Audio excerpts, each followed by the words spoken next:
Now, the other numbers that are coming out that are concerning are the debt levels in this country. Hardly surprising. We seem to have given up here, where the governments are the former coalition governments in the state and federally, now Labor governments just about everywhere. They don't worry about their budget position. They just borrow more and more money. There must be a reckoning at some stage. Why don't we have either major party warning about this? Chris, you have to understand it. There's a 3-year cycle in Commonwealth elections, federal elections, and the fact is the politicians don't have long-term vision for the future, as what the former politicians of this nation did, because they were a nation-building set of people. Now we have those seat warmers in there that are absolutely useless, and I've got to tell you that they're only a numbers game in there, so they're only securing their jobs for till the next election. The problem is that what we are doing, you're talking about the debt ceiling that we have here, which is nearing $1 trillion, if not it's over $1 trillion now. Here we have, the projection was by 23-24, every man, woman and child in the country would be in debt for about $21,300. You know what it actually is? $31,400 for every man, woman and child. That's only Commonwealth debt.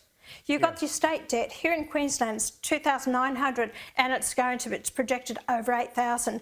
Victoria, $19,000 per man, woman and child in that state. You've got New South Wales and South Australia, who are actually, you know, about $11,000 per man, woman and child. Until we rein in our debt, and when we rein in our debt, we're not paying high interest rates, therefore we can spend it on more projects.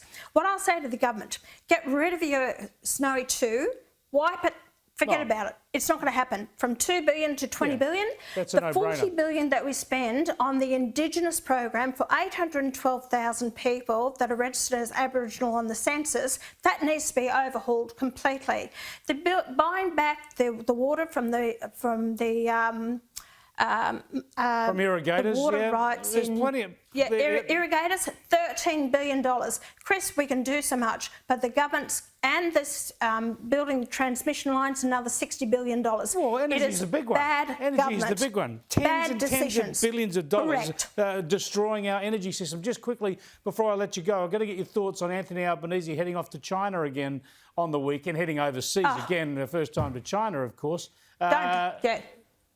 Is he kowtowing to Xi Jinping? I'm over it. So, he doesn't need to go? He doesn't need to go. I'm sick and tired of this. They're all kowtowing to Xi Jinping, and I think stay in Australia, sort out the problems here in Australia without travelling around the world. He's a little fish in a big pond, and he wants to play the big fish.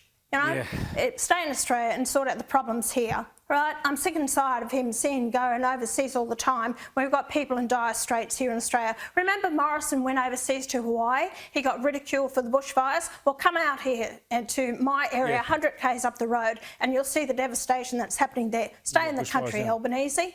You've done enough travelling.